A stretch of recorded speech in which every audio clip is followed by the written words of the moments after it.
Hello, Deconstructionist listeners. My name is Clay Kirchenbauer, and I'm a singer-songwriter from Northern Ohio. You may have heard my work on this podcast in episode 24 with Deb Harzma and on episode 41 with Alexander Shia through my band, The Undeserving. Over the past few years, I've gone on my own path of deconstruction, and as songwriters do, I wrote some songs about it, many of which were inspired by things I learned on this very podcast. John and Adam have been kind enough to allow me to share with you my crowdsourcing campaign for this project, tentatively titled Wanderer. It aims to tell stories of people on their journeys through faith and doubt, and hopefully to connect with people on a deeply personal level. If you would like to help get this project off the ground, go to gofundme.com/claykmusic. Any donation would be deeply, deeply appreciated. And most of all, keep deconstructing.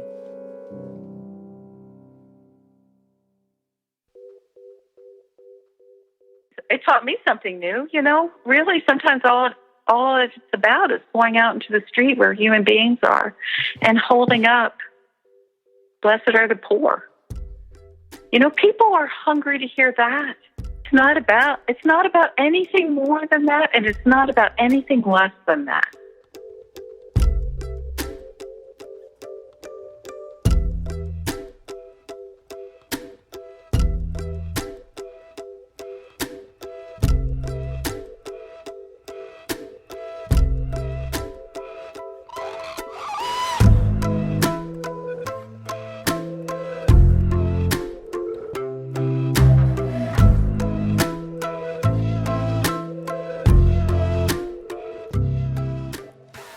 Welcome once again, everybody, to the Deconstructionist podcast. We are your ever-loving hosts. I'm Adam Narlock. And I am John Williamson. And I promise this time I will mention the correct person. This is take two. Oh, man. Adam and I like to record multiple intros at the same time, and sometimes John gets his notes a little mixed up. It's so much fun. But this is another kind of almost cellar-aged bottle of deconstructionist juice here.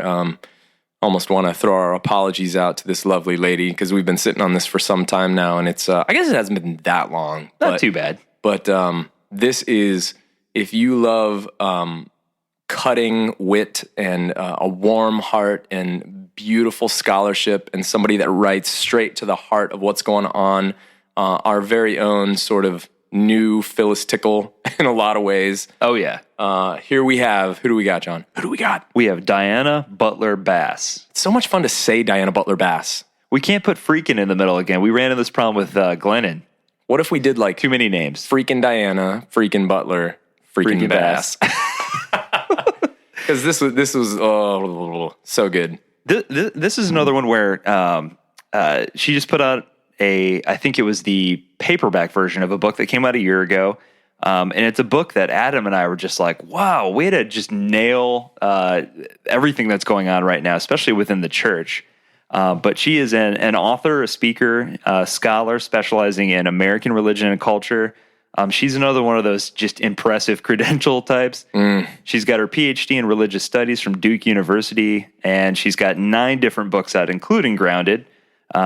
She's just been all over the place. She's named one of the, The Christianity for the Rest of Us. That's the book I was trying to pull up. How the Neighborhood Church is Transforming the Faith was named one of the best religion books of the year by Publishers Weekly, and was actually featured in a cover story in USA Today. So she's been all over various newspapers. She writes at the Huffington Post and the Washington Post, where she comments on religion, politics, and culture in the media. She's also been in USA Today, Time, Newsweek, CBS, CNN, Fox, PBS, and NPR. She's an impressive lady. And just like Ron Burgundy, she's kind of a big deal. She's kind of a big deal. And we so enjoyed, yes, I'm being enthusiastic right now. I really am. I can't help it. I'm not going to stop. It was so much fun. This whole book grounded in what you're going to hear in this interview, and we're just going to cut right to it because there's really nothing we can say to prep you guys except the one kind of common theme that just comes out all the time with this whole deconstruction, reconstruction, spiritual journey, blah, blah, blah. Like certain themes that we never planned on being regular themes on the show often happen. And one of them is best summarized by the title of her book, just Grounded, that a lot of what a lot of us are detoxing from or deconstructing or being disoriented or considering new perspectives is this sort of escapist theology that takes our feet off the ground, pie in the sky, go to heaven when I die, kind of religion that we're like, no, like it has to matter here. It has to matter now. And it has to be about my neighborhood, and it has to be about the context that I find myself in. And it has to be about, like she says, being grounded. And so that's kind of what we talk about, which common theme, right? Yeah. I mean, she absolutely blew my mind. There's an analogy she gives in this interview that will stick with me forever, I think. So. Oh, I know what you're talking about. Yeah. Ooh, yeah, let's just let them. Hey, ready or not? Ready or not. Here we go with Diana Butler Bass.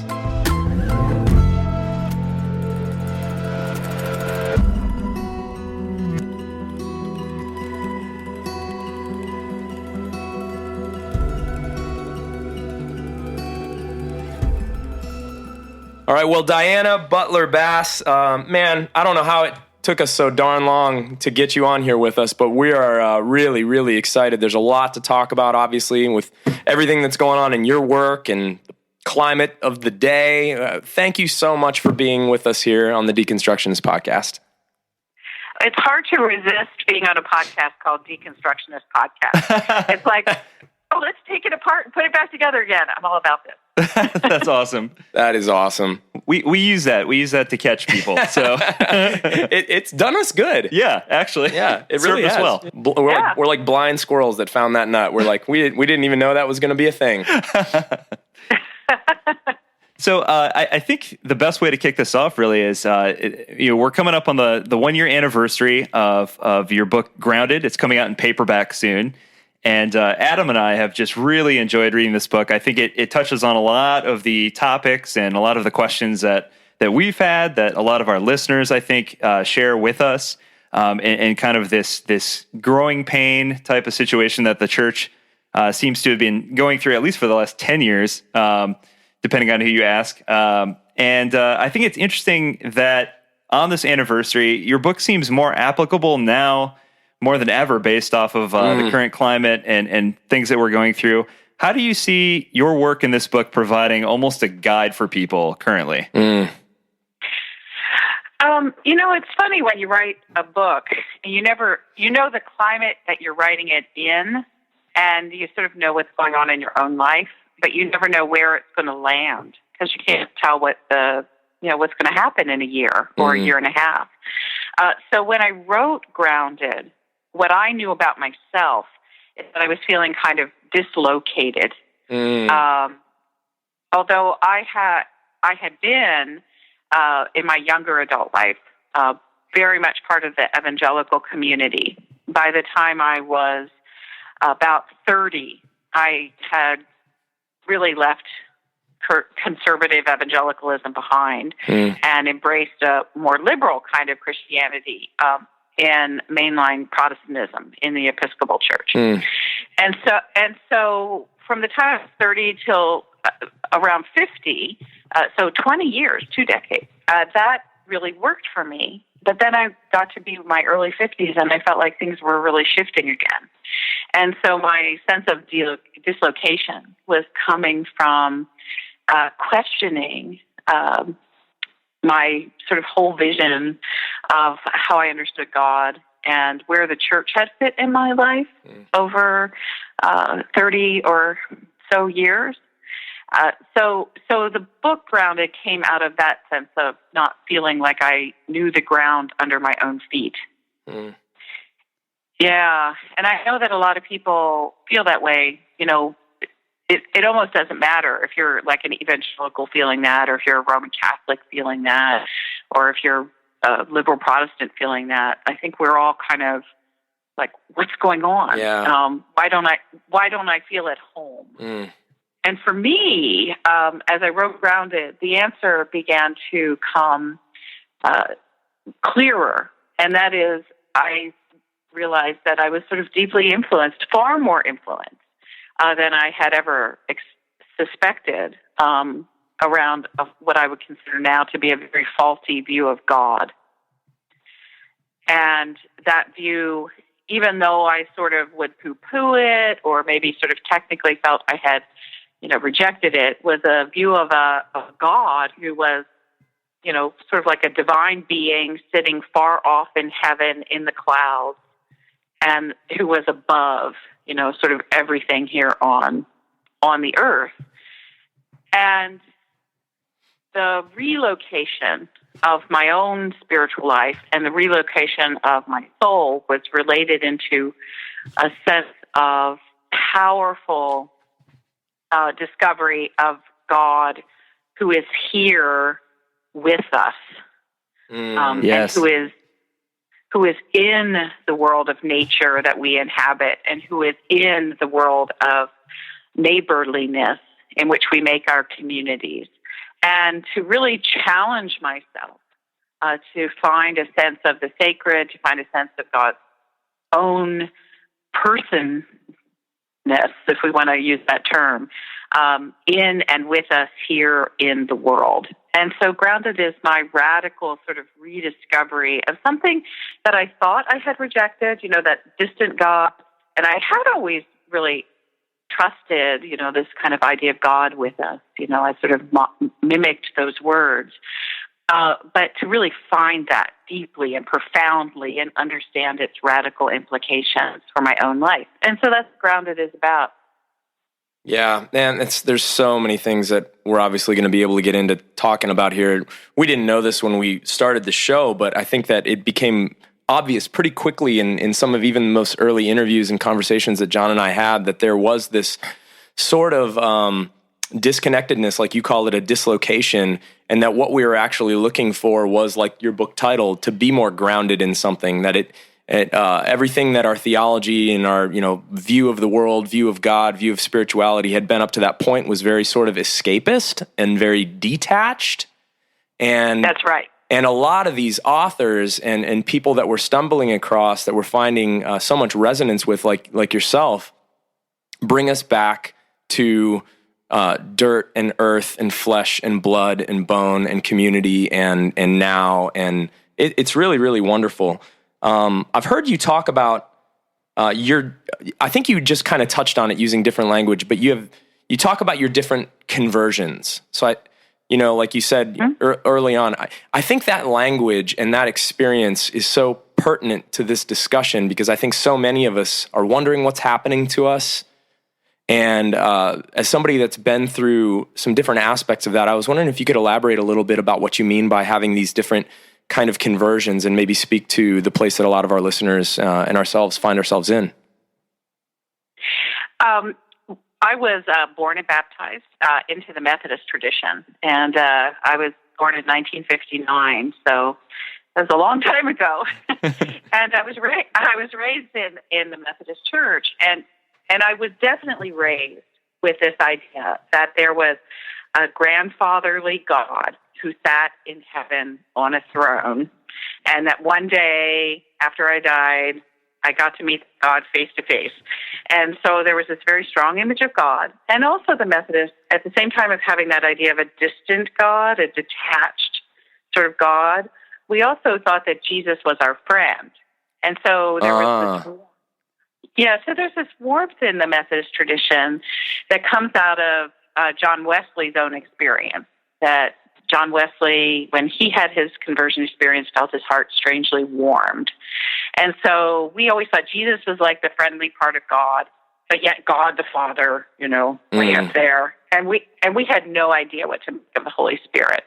So that was apt, That's awesome. And when I was 15, I was very influenced by sort of the high tide of the Jesus movement. And so the Jesus movement in the 70s with Christian rock and roll and sort of breaking through all the denominational barriers, a very strong influence from the charismatic movement, began to discover the Holy Spirit, as it were.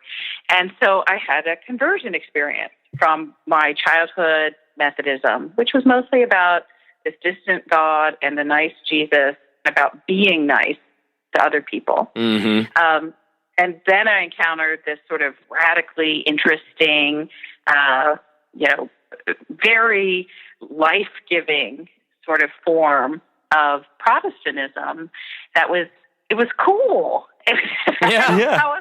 But I don't know how else to explain it. It made it had a sense of passion about it that was very appealing to me, and it meant something. And it said that God had a purpose, for our lives, and that God loved us all, and that God cared about us.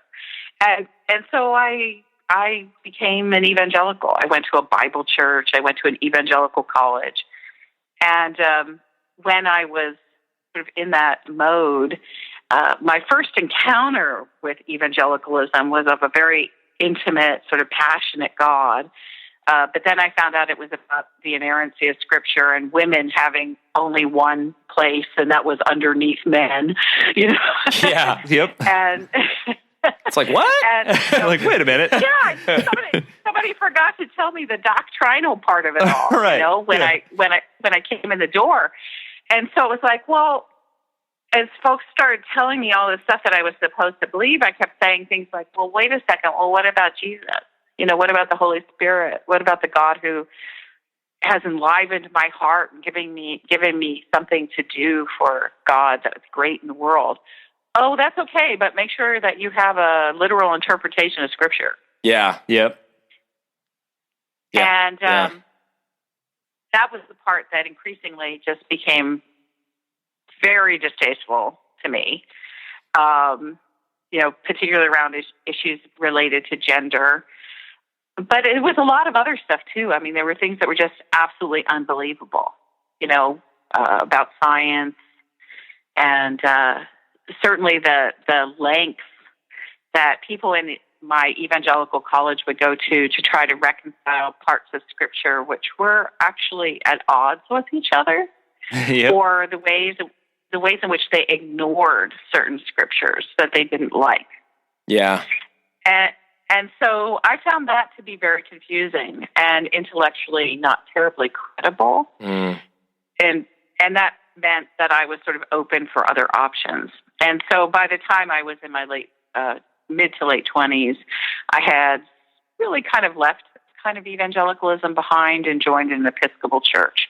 And that sort of reconnecting my life with mainline religion that I'd had as a child, it came out differently as an adult. And as an adult, all of a sudden, it was not just about being nice, but it was about reading the Bible differently.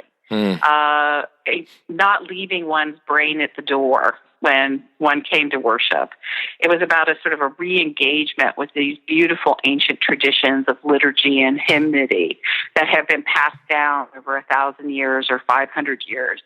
And so the depth and the richness and the willingness to engage a set of social issues that was present in the Episcopal Church and other mainline churches, as I would eventually find out, was very compelling and became my home. And so that formed a level of comfort for me for a very long time. And also not just comfort, not just personal comfort, but certainly a level of challenge. It was always, the mainline church was always asking me to look at things that I was unwilling to look at and try to figure out what does it mean to live a faithful life. And that is something I deeply appreciated. And it was about peacemaking and about gay and lesbian issues, certainly about women's concerns, about poverty. So I am so appreciative of all that I was given there. But then there got to be this other time, it's about 5 or 6 years ago, where I just began to feel the constraints of, I don't know what you might want to call it, the memory of that distant God that even in the liberal mainline still seems to have a great impact on people. And for as much as we like to hoot and holler about, evangelicals got it wrong and that it's all about sort of just escaping this life for another, I just began to look at some of the liturgies that I was saying every week at the Episcopal Church, and it was just a much fancier, more Shakespearean way of saying that I wanted to make sure that my butt didn't burn in hell, and that I would spend all eternity with God on some distant planet in the stars. And I thought, oh my gosh, the liturgy I'm saying in church doesn't match at all the kinds of political and social concerns that the church has been teaching me over all these years. And so I just began to kind of press a theological reset button in my own imagination, in my own heart. And I felt opened up again to find God in this world, and to lay aside really all the up and down kind of vertical language and not be so concerned about what's going to happen after this life nearly as much as what I care about here and now. Wow. And so I'm still an Episcopalian, but I go to so many other churches because my work takes me all over the place. But right now, my sort of richest spiritual experience is when I have a chance to go to a local Quaker meeting and actually sit in silence for an hour and try to listen for the heartbeat of the earth and the heartbeat of God, and then my own heartbeat, and say, what have these three things got in common? So while I honor my tradition, I'm still on the list of the Episcopal Church. I love preaching in UCC and Presbyterian and Methodist and churches and Jewish Reformed synagogues and all the wonderful places that ask me to preach. It's that silent moment, that silent place, that's the one that's holding the deepest meaning for my own spiritual life right now. Wow. One of the things that you brought up just now that I think would be really interesting for the listeners who aren't familiar with this concept is, and it's something that comes up in your book quite frequently, is this traditional idea of vertical theology, or this three-tiered kind of elevator-style theology. For those who aren't familiar, maybe you could talk about that a little bit, and why is that no longer sufficient in the church today? Yeah, I actually love. Well, my daughter loved science when she was in high school, and I would talk to her about what she was learning all the time. And she began talking about physics and all these ways in which her sort of training as a human being, just growing up she's now 19 years old, growing up at the turn of the millennium. And I began to realize, oh my gosh, my daughter is learning about an entirely different structure to the universe than what I grew up with. Wow. And the remnants of a structure of the universe that were still sort of in play when I was her age were this idea that the universe was vertically structured. And that is, there was like the heavenly realms, and then there was earth here, and then there was the nether world. And that's the three-tiered structure of the universe: heaven, earth, and hell. And once upon a time, a very long time ago, Western people actually believed that was science. It wasn't just it wasn't just sort of a theological structure, but it was actually a scientific structure, and it was a social structure. Mm-hmm. And so when my daughter was talking about like Big Bang Theory and quantum physics and all the stuff they were learning in the 11th grade, I realized that, certainly science, when I was her age, we were talking about atomic structure. I don't remember us ever really talking about the Big Bang when I was in 11th grade, but we knew about atomic substructures, and we knew about evolution and some of these other things. And I thought, oh my gosh, even back when I was her age, I was learning a different kind of science, but my theological structure of the universe, that three-tiered thing, was actually the scientific structure of people who lived 500 or 700 years ago. And so throughout my life, I had been carrying around a sort of a theological metaphor for the universe, of a three-structured universe, even though the science that I was learning didn't support that metaphor anymore. Mm-hmm. And I think that this is what a lot of conservative Christians get upset about, because they feel like there's a war between theology and science. Right. And Yeah. I had never really believed that, because I had my Methodist mainline self from my parents, and I had never really sort of bought that part of evangelicalism. But when my daughter started talking about physics, all of a sudden it was like a light went off for me. And I thought, oh my gosh, those conservative Christians are right. I know don't tell them I said this. No way. They're not listening. Yeah. That's true. Is that there actually is a tension between this kind of theological structure of the universe and the scientific structure of the world that we have. Mm-hmm. And so, of course, what conservative Christians are saying is they want to realign science with the science of 700 years ago to make it match the theological structure of the three-tiered universe, which is the remnant of that older worldview. And so what they want to do is change science in order to match their theology. Right. And their theology is based on ancient science. And then I realized what I wanted to do, of course, once I realized they were right, is that the real theological task was putting theology in context with the structure of the universe we now know. Mm. And the structure of the universe we now know is not a multi-tiered vertical universe. But the structure of science as we now know it is that 14 billion years ago, something happened. And all matter that would ever come into being came into being. And that matter has been making a journey across time and space for that many billions of years. And the universe is not vertically structured at all.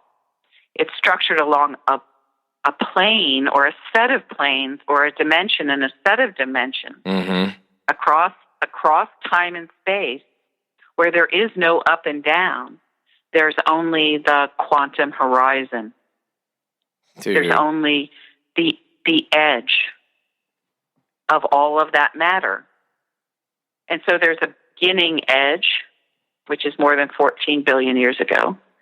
And there will be a future edge where there will be an ending, and we don't know when that will be.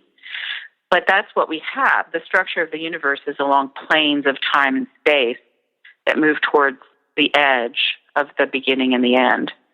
And so for me, that meant, okay, well, the theological metaphor of a God who's a distant God in heaven has completely and utterly failed, because you can't have a metaphor that no one understands because their experience doesn't fit with it.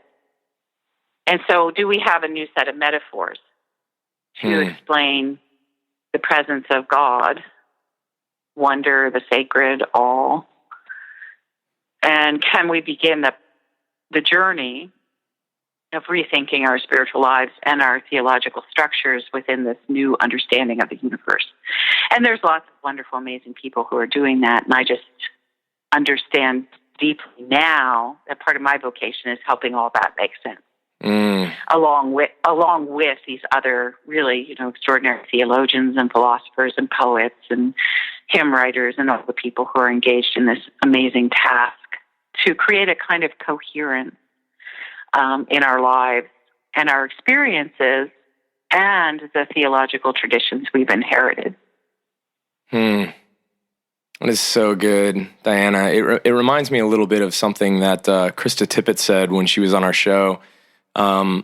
Just that, what this isn't about is it's not about stepping into some place where we don't have traditions and we don't have rich liturgies and we don't have robust convictions and beliefs. And it's not stepping out into this oblivion where none of it matters and it's all okay, but it's having it all. It's being able to see the expansiveness. It's being able to see the inclusiveness, being able to see even the interconnectedness, and still having rich tradition, rich liturgy, rich, I hear you kind of saying that in your own way, and it just so many of these conversations are fitting together for me in just a really, really beautiful way. And I see you doing that in your book when you're talking about like fostering connectedness and things like hospitality, and even in some of your early work. Like I remember in Christianity for the Rest of Us, when you talk about this, just this fostering this connectedness and how much more, the distant God, how hard that is to foster that connectedness when we're all kind of staring up somewhere, waiting for God to come down or, do whatever. But, oh man. Yeah. Grounded, I'm actually trying to foster those connections in what I would call space. I'm looking at the spaces of my life, the place in which I live and move and have my being. And so the first half of the book is about finding God in the places of nature. So I talk about God in dirt, water, and air, and talk very intimately about my own backyard, about walking along the Potomac River, which is 1.5 miles away from my house, and just, about how we move through the sky all the time, because the sky begins at the earth. Yeah. Which is something that's really interesting. People never think about that. That's true. That's so funny. Let's just give everybody a minute right now to just think about that. Yeah. We talk about God being in the sky, but the sky begins at our feet. Man, whoa. So it's like hello. That is so awesome. Yeah, so that's one of the places, that I talk about God, the God present in those physical spaces, and then I talk about God in the places of our communal life, our families, our homes, our neighborhoods, our commons. But probably in some ways, the most interesting chapter in Grounded for me, and it was the first chapter written, and this is one of those secrets that people who aren't with the writer 24/7 for like a year, don't know. Chapter 4, the chapter on roots, which is a chapter about ancestry and family history. Yes. That chapter was actually written first. Talking about your Quaker roots and... Mm-hmm. Yeah. And that chapter is the only chapter in the book that's not about a place. It's about time. And so when you're talking about tradition, in Grounded, the one chapter that's really about tradition, reclaiming the wisdom of the past, is that chapter. And I tell the story, I don't want to give too much away, but I tell the story of finding out very unexpectedly that my family were actually Scottish Quakers rather than German Lutherans. And and besides being a really great Ancestry.com commercial. Yeah, no doubt. It's also a story about understanding who I'm related to through time and how that changes my whole sense of my spiritual inheritance. And so in Grounded, that's the only place where the dimension of tradition and time appears. But I've spent a lot of words in other books writing about tradition and the value of tradition. And one of my that was written in 2004 and might have been the book that got my work really pulled to the attention of my first audience, which was that of mainline pastors. There's an entire chapter in that book that I talk about tradition. And I came up with this idea that part of the life of faith community in the 21st century was what I called retraditioning. Mm-hmm. And that community should not be in the position of simply accepting traditions as if they were museum pieces. Right, right. Like inheriting a statue or a vase and then putting it in a glass box and saying, oh, look at that beautiful thing we've inherited from our ancestors. But instead, I talked about how tradition was a living reality and that every generation is called to take tradition not maybe as a vase or a statue, but to take it as clay that has been handed down from the past. And so that's how I wrote about it in 2004. Now I might almost want to write about it in a more, perhaps this is more of a feminist theology metaphor, but the idea of a sourdough starter. Oh, that's awesome. I know exactly what you mean. As soon as you said that, come on, that's not feminist. I love to bake. Me too. God, I'm so glad. My wife has completely given me the reins for baking as well. So she's a cook, likes to experiment. You can't do that with baking, and she doesn't understand that. So I'm so glad to hear you say that you get it. People pass down sourdough starter, and there are bakeries in San Francisco, for example, that have had the same sourdough starter for more than 100 years. And to me, that's what tradition is. I like that. It's a sourdough starter, and so I never want anybody to ever reject the past, but we have to think about the past differently. Yeah, we could also talk about it in terms of the yeast strains that they use for beer brewing or distilling. How about that? Oh, there you go. I'm 100% with that. Excellent. That's a great. I love that. That's fantastic. Yeah, that's a very beautiful analogy. Instead of being imprisoned by the tradition, it's something that you embody and re-embody and embody and re-embody. Yeah. Yeah, and you just keep making different things out of it through time. And so in a sense, it has, some of the same essence that has been present for the whole life of the thing, but you get new meals constantly, Absolutely. And, I just, so in both of those cases, the rejection or, thinking, because that's what liberals are more likely to do. Liberals will say, "Oh, we can't have anything to do with that tradition stuff because it's all wrong." Right. We always have to break with the past. Yeah, it's all oppressive. It's all oppressive. Yeah, and the conservatives, of course, say, "Oh no, you can never violate anything that our ancestors. You have to keep it. You have to keep it 100%, traditional, or you have to keep it 100% on scripture." And both of those are wrong. Yeah, both of them are wrong. And there's something beautiful to that too, because you at the same token, when you inherit, the dough or the yeast strain or whatever, you can't let it just sit there either, or else it dies. So you have to continue to care for it and feed it, for it to continue to thrive.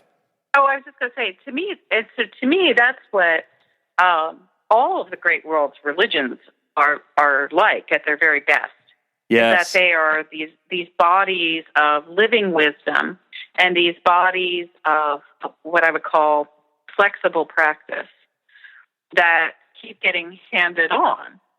And if they aren't about wisdom and they aren't about lived practice that, fluidly moves through time, then they either just become stale and kind of disconnected, or they, the other possibility is you just say, well, that's not important. And then people move on and try to reconstruct something, or kind of not reconstruct, but they just try to make something new entirely, with what they think is the needed wisdom now or what practices work now.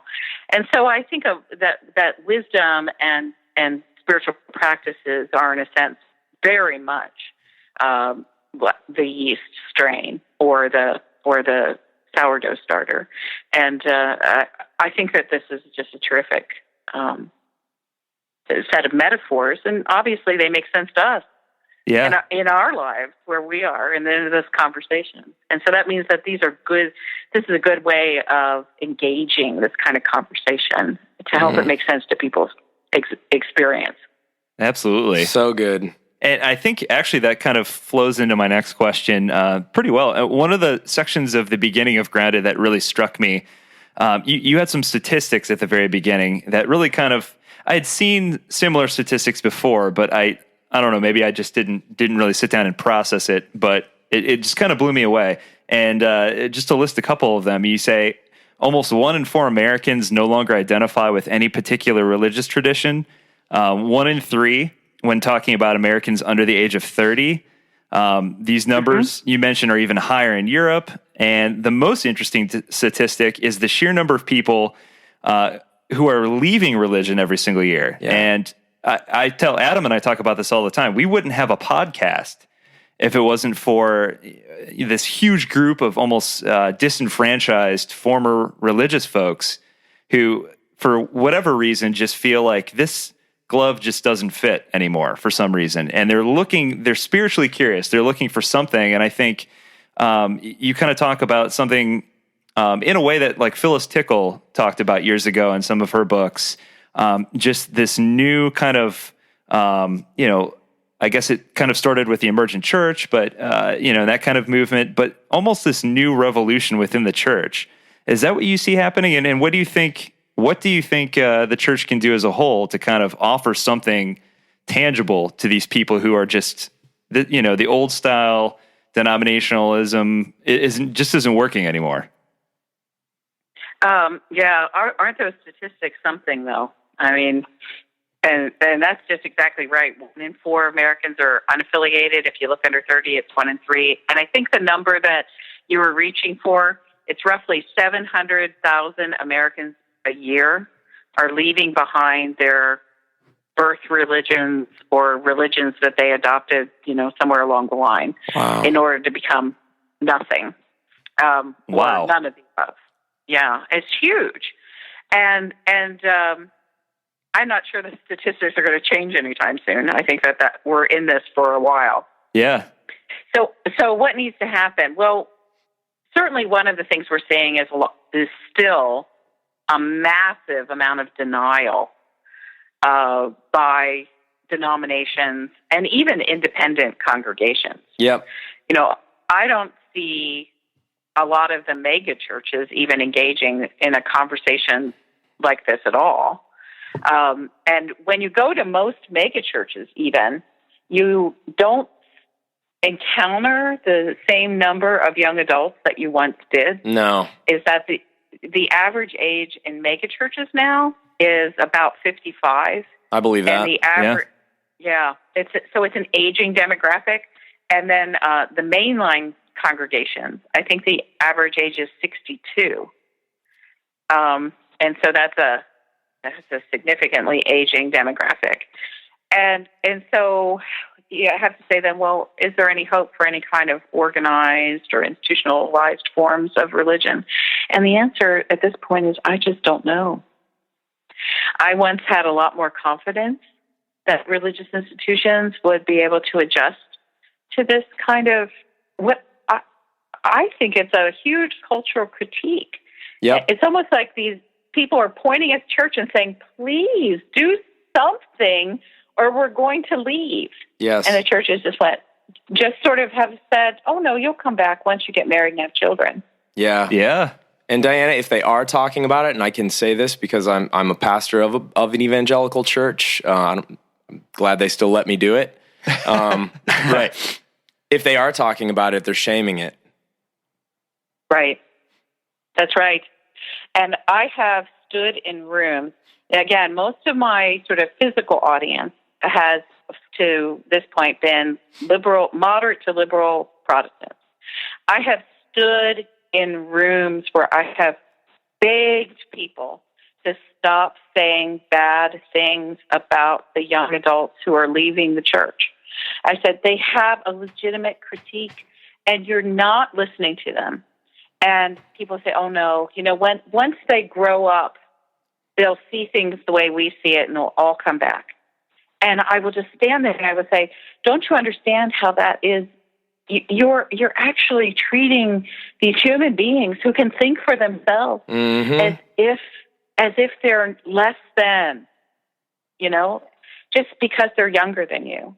I said, please listen to what they have to say. Absolutely. And folks will not listen.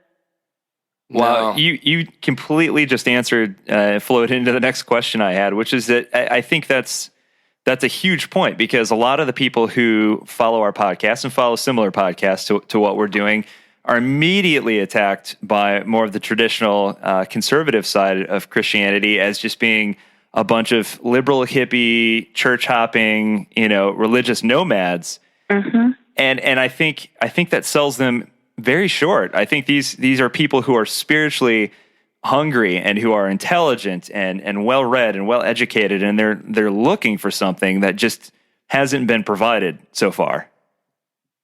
Yeah, and that's really disturbing. I have tons of slides that I show in presentations, and one of the sets of slides is not just the numbers of people who are leaving. I show those, and then I show another set of slides. And the other set of slides shows how many people, even among the people who are leaving, still believe in God. Yeah. Oh, absolutely. And so there's what I call a God gap.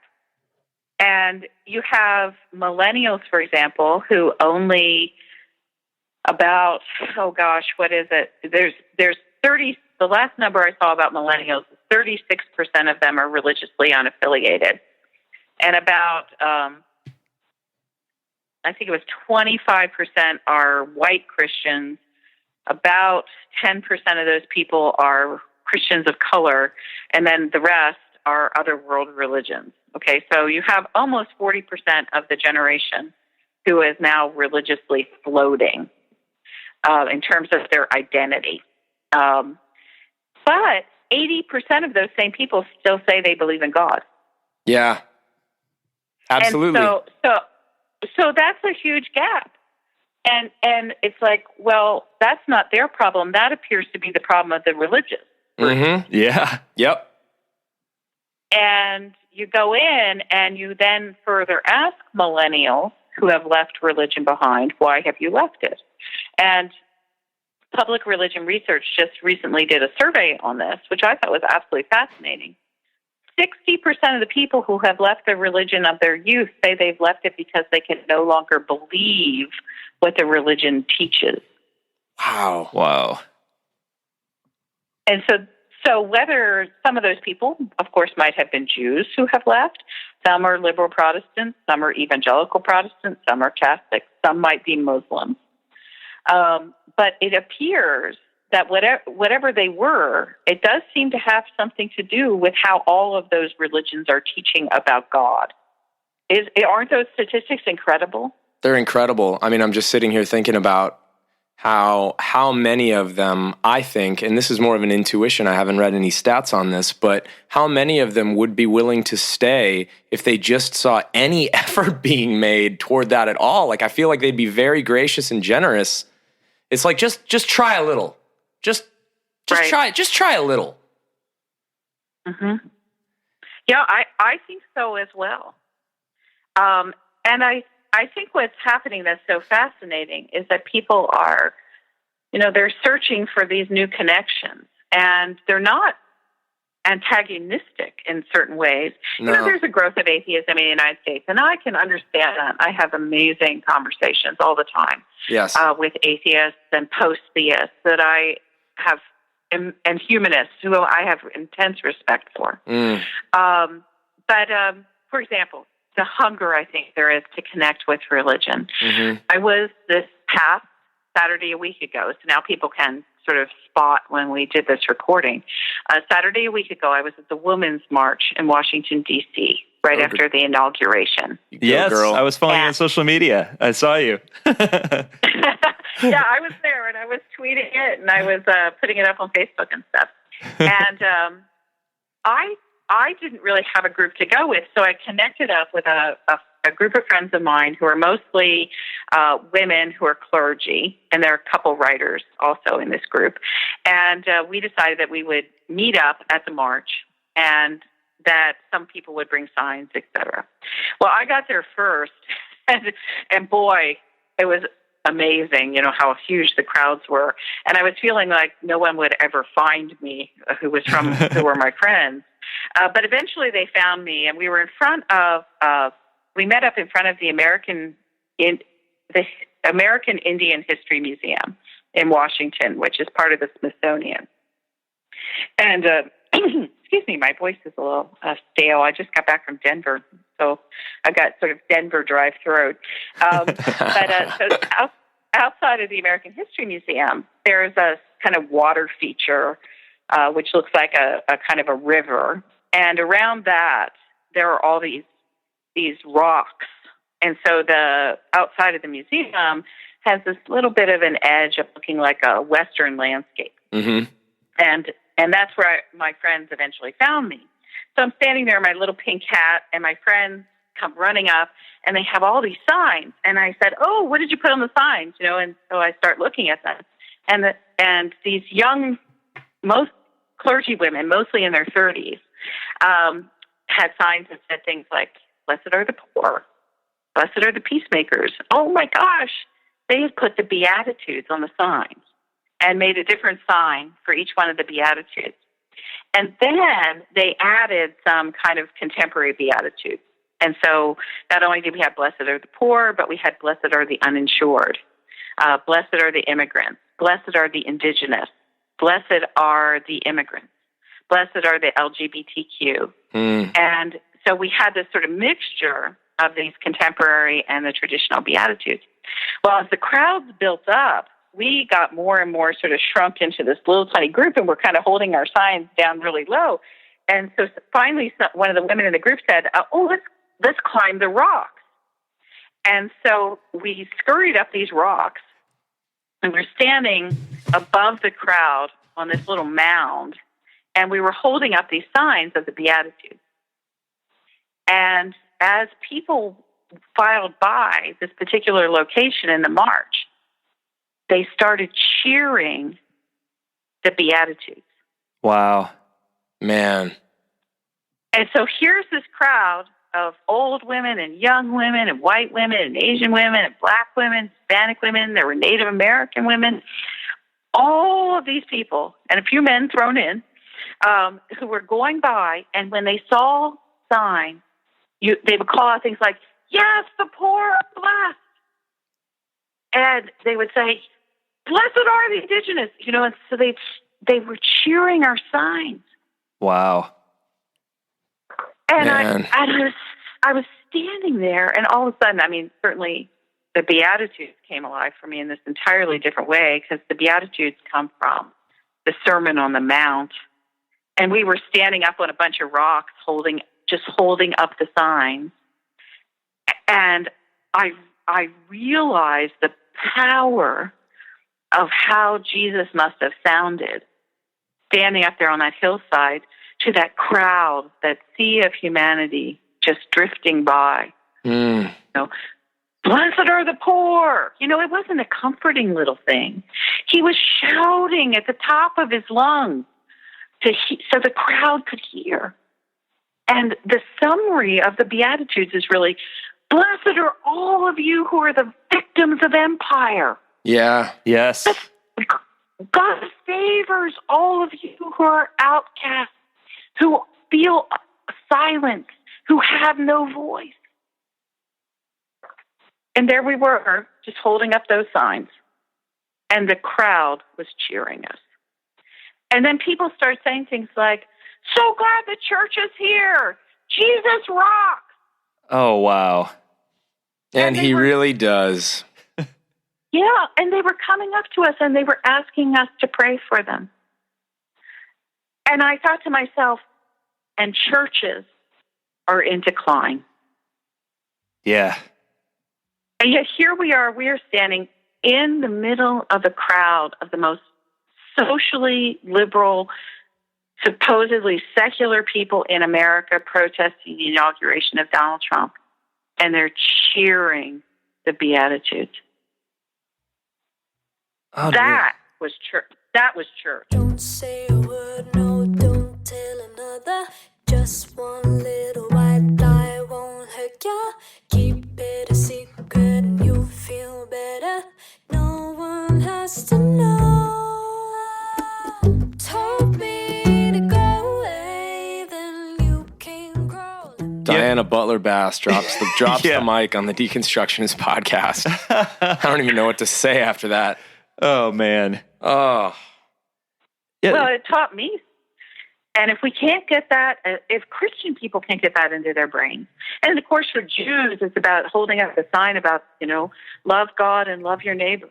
And for Buddhists, it's about holding up a sign, understanding the heartbeat of the universe, and we all got our sign. And I think that if we just hold those signs up, that the crowd that's wandering by, they want that wisdom. They want to hear those words, and they want to connect with that. And then somehow or another, that's going to help us remake all of these traditions. But we're not there yet because people are turning away from us and not toward us. And we can't remake the church until we have the confidence of an entirely new generation of people who understands that we're standing with the poor, we're standing for justice, we're standing with Black people, we're standing with people who feel like they have no voice. Until that moment, we have nothing to say about what the future of the church is going to look like.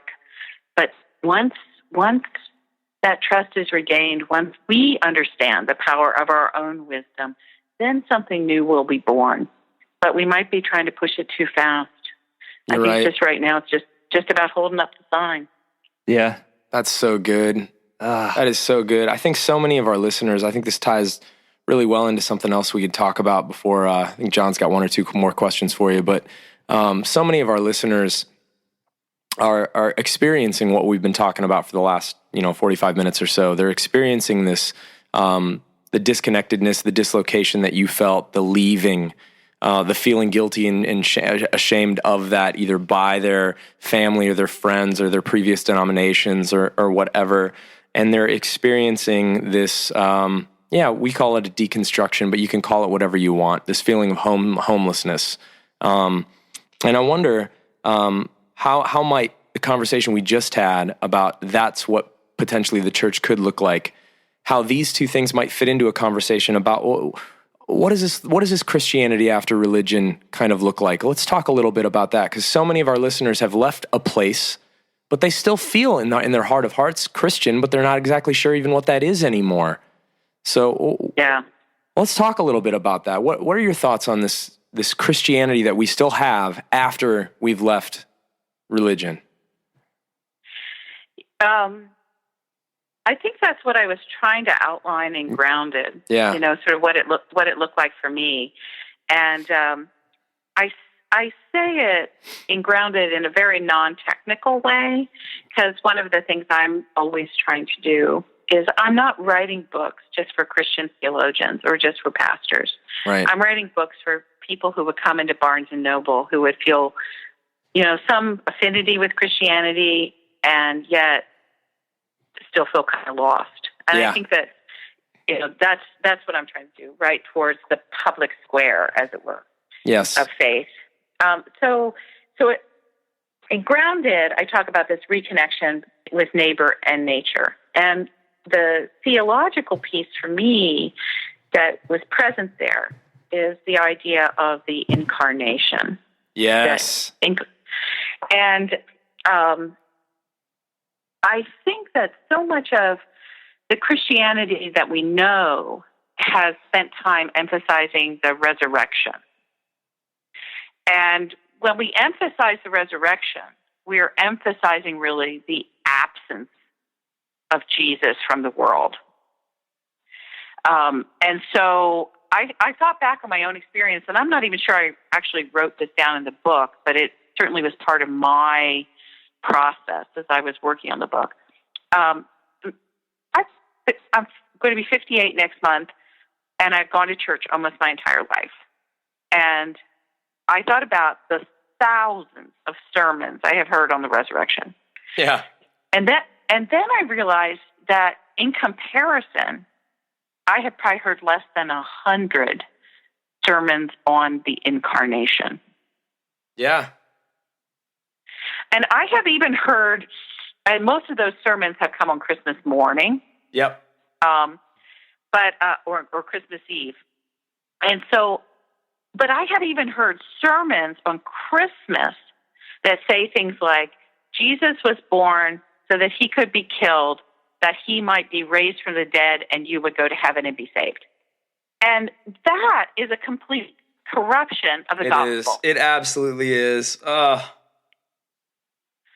so I thought to myself, what if the Christian church spent as much time talking about the incarnation as it talked about the resurrection? And that is kind of that's really what Grounded is about. To kind of go around and take the world so seriously. It's as if everywhere in my life, when I encounter life, I'm also encountering the incarnate, the embodiedness of God, of the Word made flesh. Because throughout the whole of the New Testament, even when there are accounts of resurrection, the incarnation came first. And the resurrection doesn't cancel out the incarnation. As a matter of fact, the incarnation is an ever-present reality about God, about Jesus. The incarnation does not go away just because Jesus dies. The incarnation is the central truth of the life of Jesus. Yes. And we don't take it that way. No, we don't. Yeah, and so that's really kind of what I'm all about right now, is to try to imagine that theological reality lived out in my own life. And then you're asking the question about community. I'm trying to find other Christians who are hungry for that. Yep. And, somehow we have to understand that in that longing, we're not alone, and that there are thousands and thousands and thousands, if not hundreds of thousands of other Christians who are eager to connect with one another around that theological reality and explore what that means to be church. And so I think that means we're going to have to just try to figure out where and how those connections happen. We're going to be writing new liturgies, writing new hymns. I think we press our own traditions to stop with the bad metaphors and come up with some better ones. And so that might mean, hey, stay Presbyterian, for goodness sake.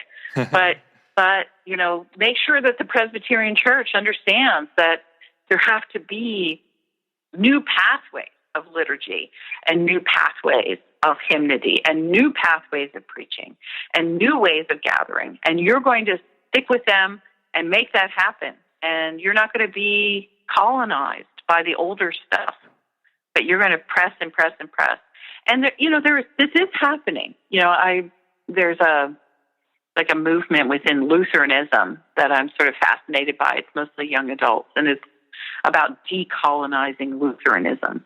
Wow. And isn't that great? It's mostly around racial issues, which is an important entry point into this conversation. It is. Because it's mostly white people who believe in an old white God who sits in clouds. Imagine that. I know. So weird. And it's like, oh yeah, it was a racialized God that's up there in the clouds too. And so the decolonized Lutheran people have focused on the racial aspect of it. But as I'm watching them, I'm seeing they're sort of opening up the theological and liturgical aspects of it more broadly too. And so I think that there's different entry points into this sort of kind of vision of recreating community. But I feel the energy of a lot of it pressing in the same direction towards a far more incarnated sense of God's presence with us. So it's just work we have to do. I cannot tell you to go down the street to XYZ congregation and those people have it all together. And if you walk in that door, your spiritual life will be perfect and everything will be fine. Nope. Because that church does not exist yet. And if you're hungry for that church, you got to make that church. And I wish it could be easier than that, but some generations, this is the job we get. And this is the job we got. It's an awesome job. I like it, too. It is an awesome job. I like it. Yeah. Some of the gatekeepers don't like it. The powers that be don't like it. But it's okay. We can love them, too. Yeah. It's just, I'm sorry for that. I'm sorry that I have to upset them sometimes. Yeah, it's all right. They need to be upset. Yeah. Do it with a smile. Yep. I try. Me too. I really am a nice Methodist girl at heart. It's obvious. It's obvious, Diana. Yeah. You're lovely. Yeah, come on. And so I try to, my husband actually sometimes will push me and say, you have to go a little harder into this. You're passionate about it. And I said, really, I am sort of like that nice Methodist girl who was raised in the 1960s in Baltimore. And he goes, some days, Diana, you just got to get rid of her. Tie her up and put her in the closet. That's right. We'll let you out later. It's funny. Adam and I are much the same way when we started this podcast. We try our best not to offend too many people, but we also realize that, certain things we're going to have to push the envelope on a little bit. we prefer to call it, we're just challenging, kind of older notions. So that's fine. There's nothing wrong with that. Well, I'm glad for it, Yeah, because absolutely. you are the challenge and the reconstruction. That is the retraditioning. That's the baking of the bread. That's the brewing of the beer.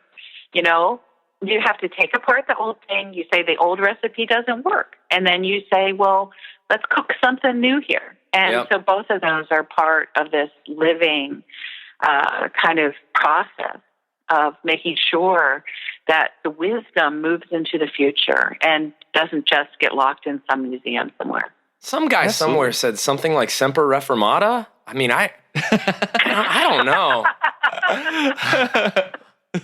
What? He was joking, I'm sure. Yeah. Oh man, That's a good thing to remember, because we're in this 2017 is the 500th anniversary of the Protestant Reformation. Yeah. We have a special guest coming on soon who actually wrote a book in honor of the anniversary. So we're kind of excited to dig into some history. Heck yeah. So, well, it's really important stuff right now. Absolutely.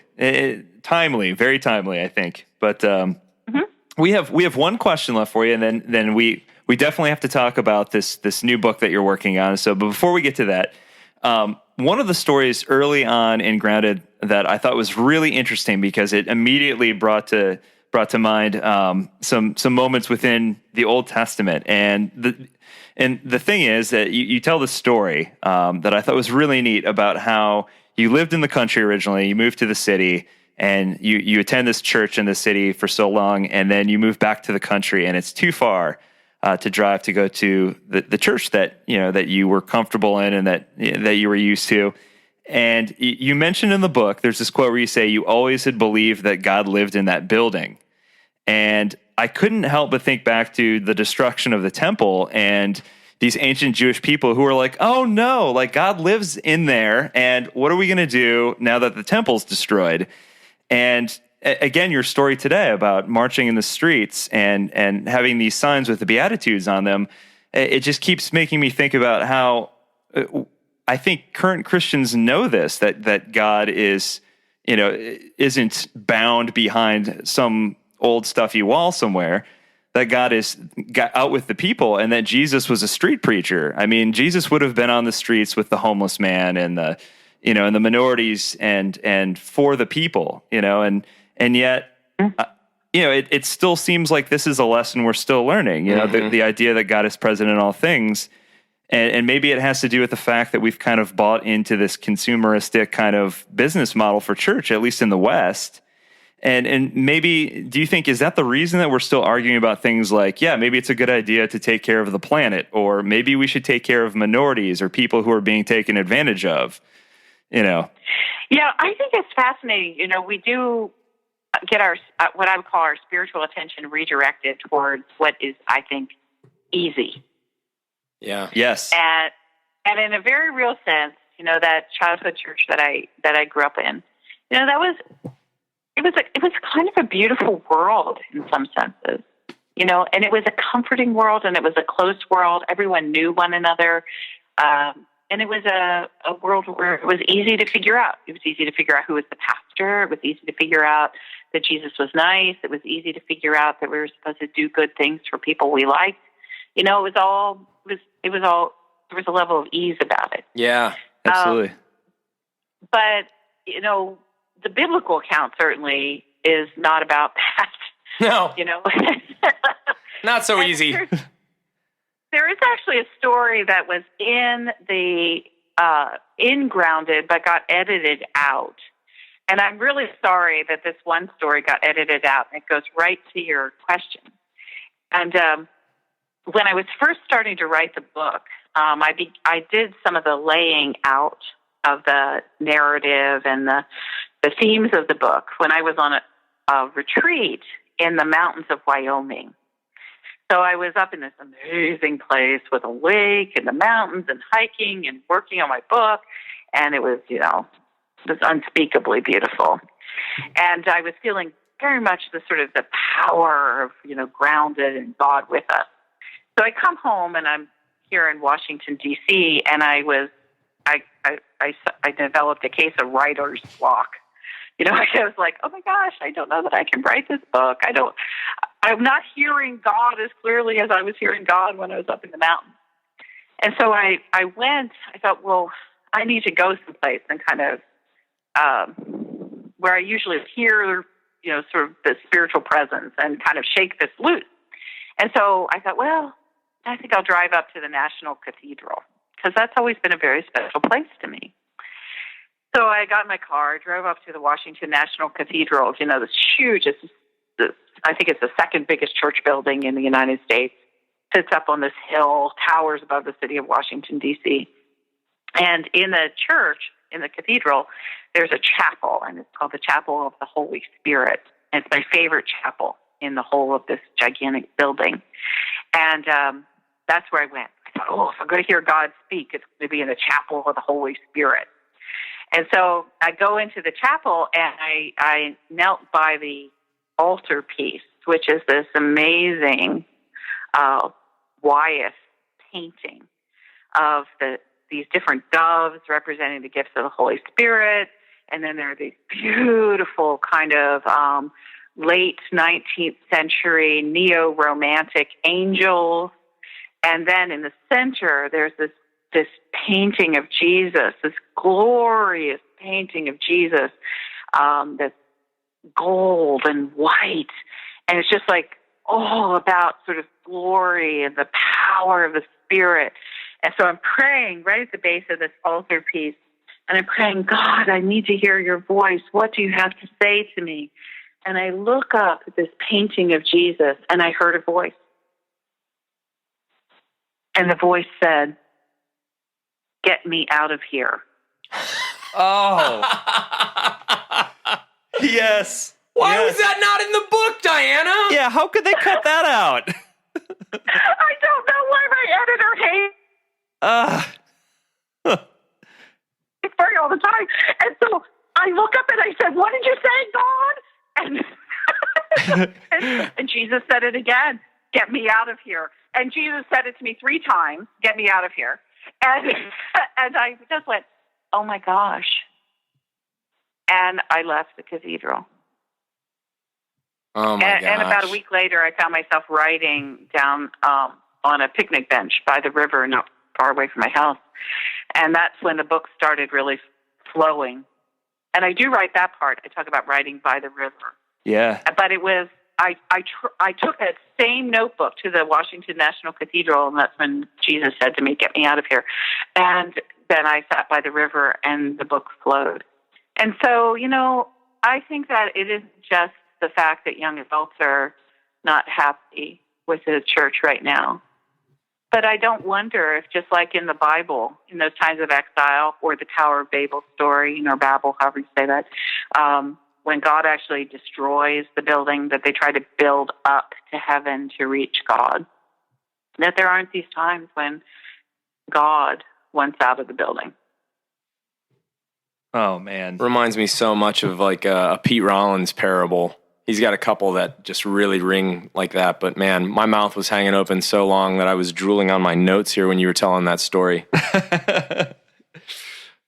Believe me, it was the last thing I expected Jesus to say to me in that chapel. Yeah, no kidding. I thought I would start writing some great, the great American novel or something. And Jesus looks at me and says, get me out of here. I think that is it, though. Yeah. I really do. And that goes back to the incarnation. I mean, isn't that what it's all about? Yeah, and that's what I am really trying to write about now. And just how God is present with us in the world of our experience. And so this is sort of the turn in my work. Is I think that the church, in some senses, might just have to take care of itself. And in that it's going to have to listen to where God is and isn't, and we have work to do to try to help the church, which is us, of course, be more faithful, and the liturgies and the prayers and preaching of the church be more faithful. But ultimately, I'm just trying to listen, to where God is present now, and that's how I'm trying to write.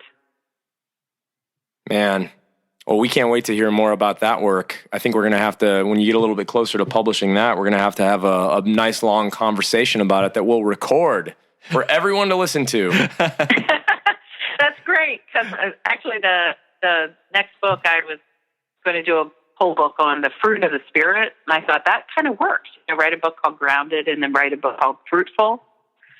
That's good stuff. Yeah, see, isn't that a good idea? And then my editor said to me, do you know there are 9 of those things in that verse? 9 chapters. That's what I said, 9 chapters. And he said, no, that's a really long book, Diana. I know you. It would take you 9 years to write that book. Right. 9 books? 9 books then. There you go. I did suggest that. He said, well, why don't you pick one and just test it out? And so we talked about it, and I decided to write on gratitude. Oh, wow. And that's awesome. It's talk about a difficult thing to have right now. The last thing I feel today is grateful. I'm terrified that the world's going to exist 6 months from now. Yeah. And so I am putting myself in this space with this amazing sort of reality that if Jesus was about anything, Jesus was about the practice of being able to be thankful and understanding gratitude in ways that were so radical and so life-giving, even though he was a victim of the empire itself. Yes. And so that's what I'm writing about right now, and it's really hard. As a matter of fact, it's one of the hardest things I've ever done. It's going to be good then. I hope that that means that I'm really learning something, and that it's something important and something that will give life to others to appreciate the words that I'm struggling to put in the world. Well, we certainly can't wait to read it, and for our listeners out there, I mean, Adam and I thoroughly enjoyed this conversation, to say the least, if you couldn't tell.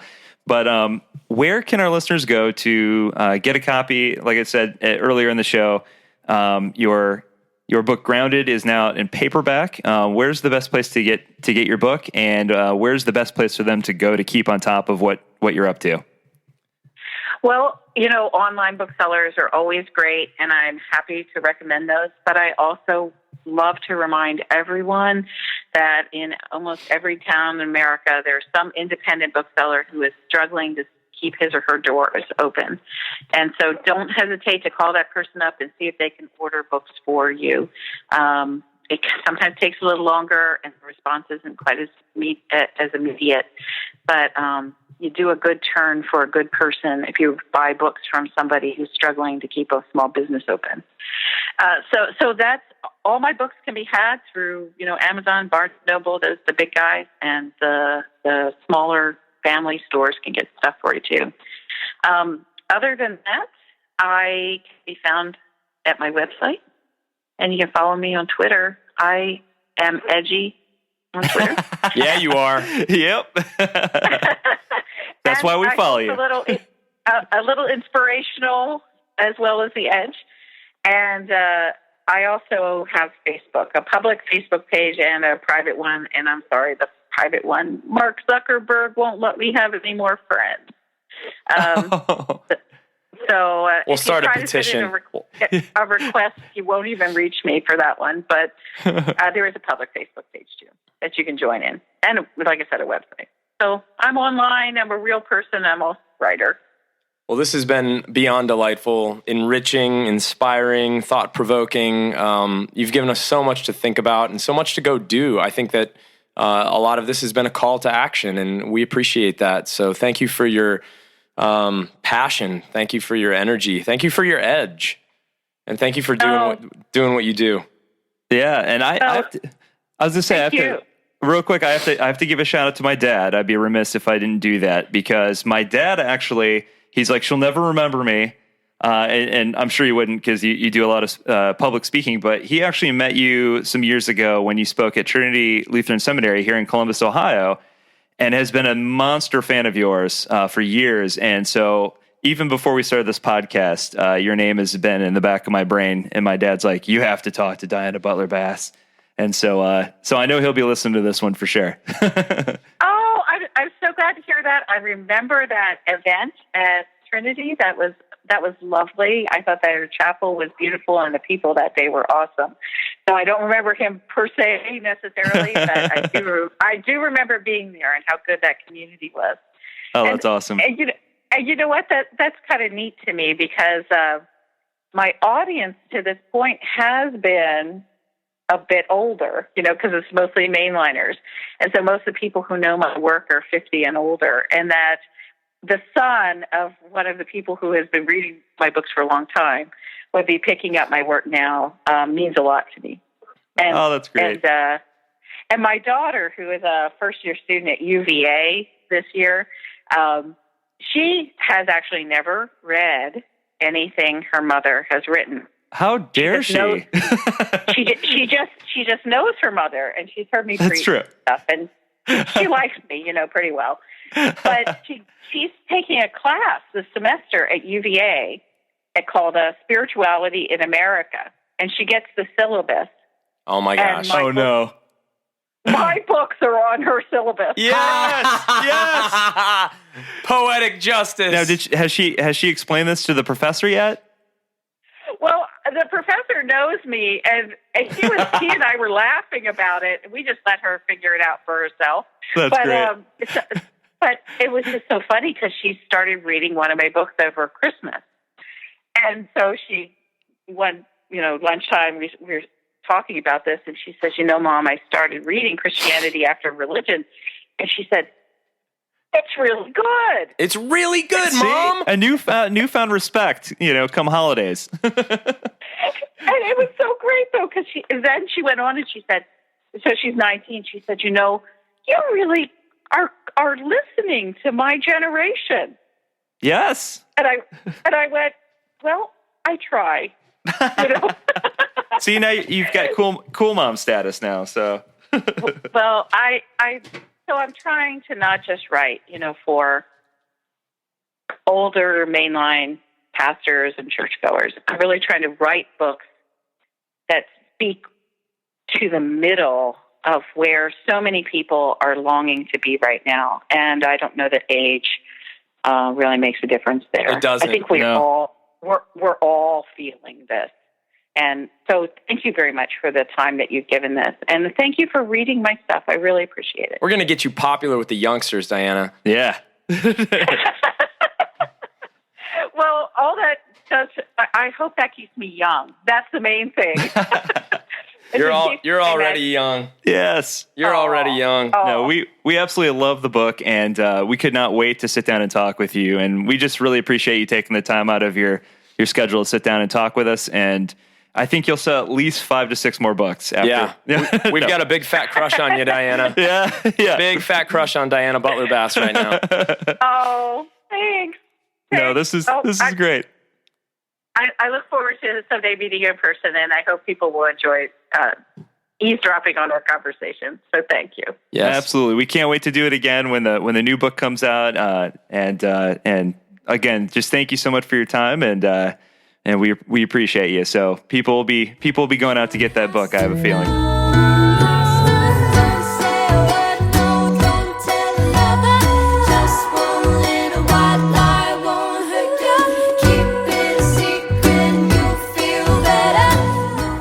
Oh, goodness. Now, let's see. She is the first female voice of 2017, right? Wow. Yep. I mean, wow in general, but wow. Just so I'm just never going to get over the fact that we get to do this. She just, and it's funny too. I think I gave credit in the episode, but I have to give all credit to my dad on this one. Yep. Huge fan. I remember he told me, he's like, I went and saw her speak. I got her autograph, and all this stuff. And yeah, I remember you telling me about that. He was like, you got to get her on the show. And right around that time, I think one of the publishers that we're friends with said, Ground is coming out in paperback this year. It's the 1-year anniversary. We think this book is very relevant for the time. And wow, Yeah. Incredible So book. relevant. So relevant to so much of what a lot of us are picking up from people like Peter Rollins and Richard Rohr and even Rob Bell. And it's funny, a book that I'm reading right now from a long time ago by Bishop John T. Robinson called Honest to God is all about this idea of not escaping, but finding the beyond in the here and now, finding the transcendent in the immediate, the common and the eminent. And like, this is just a theme that unfortunately is not something that televangelists really get out there. It's not something that Christian radio is getting out there. It's not something that the big booksellers are getting out there, because honestly, it doesn't hit that loud minority nerve that sells a bunch of crap. Right. Because it's almost like, oh, that almost sounds so like common sense. That almost sounds so normal. That almost sounds so like I could get behind that. It doesn't sound so polarizing. It's really basic. I just love how she connects everything to nature too. Love that. And I think she points out in her book how growing up she was like the anti-outdoors type person. And yet, so the irony is pretty thick in the fact that she's like, I'm walking out amongst nature and I'm finding God there. Which, by the way, is exactly Paul's argument in the book of Romans. Just FYI. That's weird. So maybe this isn't like a whole bunch of liberal crazy kids just pulling everything about. Maybe we're actually trying to get back to the essence of all this stuff. Yeah. Could not agree more, man. Jeez, dude. That was a blast. What kind of music we listening to here? Because as always, I'm really excited about this one. very, very good job. This is not only a brand new artist out of England, but she is also an avid listener of the podcast. Her producer actually reached out to us a while back and said, "Hey, would you consider using this music?" And we were like, "Well, we'll take a listen to it." And we listened to it. We're like, "Oh my gosh, this is incredible." Her name is Greta Isaac, and if you don't know who she is, she's all over Spotify, iTunes, all that good stuff. Go check her out. Not sure if she'll have more singles out by the time this episode comes out, but she's got a few out right now that are just unbelievable. She's extraordinarily talented. We're huge fans. We were so happy to be able to feature her music on here. Go tell her that we sent you. She's all over Twitter and social media. Just phenomenal and extremely kind. So we're super excited to feature her this week. So much fun. Yeah. I love it. I don't know how you make this magic happen with the music. Such a good job, man. It's fun, man. It's a lot of fun. And ever since I started my new job, John has become the acting CEO of the Deconstructionist podcast, and he's also the entire workforce, the HR department, creative logistics. control, logistics, booking agent. editing. So send your donations directly to John's bank account right now. Oh man, if this wasn't so much fun, it really, like, we appreciate all the feedback you guys give us, and the fact that we can tell you guys are having just as much fun as we are as we do this. So it just makes it worthwhile, and we hope that this was beneficial. One thing we have coming up, actually, in the coming weeks, as we get into this next month, we are putting out a series of episodes that we're really, really proud of, that we think are absolutely necessary right now, and that is a series on different religions. Yeah.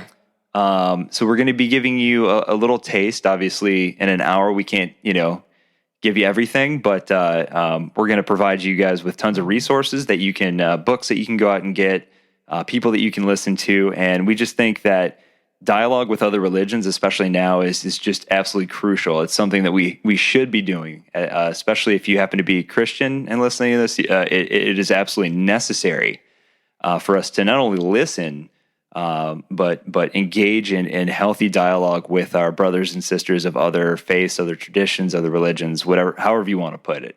Mm-hmm. And I know these interviews that we've done have been extraordinarily beneficial and eye opening for us, just in the way of just how little we knew. Right. I think it's worth putting here at the end that this is, the Deconstructionists podcast has to be about more than just different ways of thinking about Protestant, evangelical, or fundamentalist or whatever Christianity. It has to also be about deconstructing or disorienting or decentering how we look at all other ways of seeing the world, because we've got everybody labeled and we think we have everybody figured out. And that's dangerous. And that is not a recipe for love, because if you are blind to who somebody actually is because of how you already think of them, then you can't really see them. And how can you love somebody that you can't see? Yeah. So that's kind of my little spiel on why we need to get better at this. And we can again thank our CEO here for recommending this. So yeah, thank you, man. Thanks for putting this on our radar. I'm excited for this next series. Yeah, me too. And again, as always, thanks for supporting us. If you want to buy a T-shirt, all proceeds from the T-shirts off of our website that you can find through the donation link go straight back into the podcast, helping us pay for all the things that we need to pay for to keep this thing going. And you get a cool T-shirt. And we have new designs coming out soon, as well as some other merchandise. So stay tuned, and we'll make sure to post that to social media. With that, thanks for hanging with us, guys. Us and Diana, Butler, Bass. So much fun being with you, as always. Hope you're having as much fun as we are. And hopefully you're doing well on your journeys out there, finding some community and really getting to know yourselves and your questions and feeling safe and making others safe. We love you. We're happy we get to do this with you. For now, we are your hosts. I'm Adam Narlock. And I'm John Williamson. Until next time, everybody.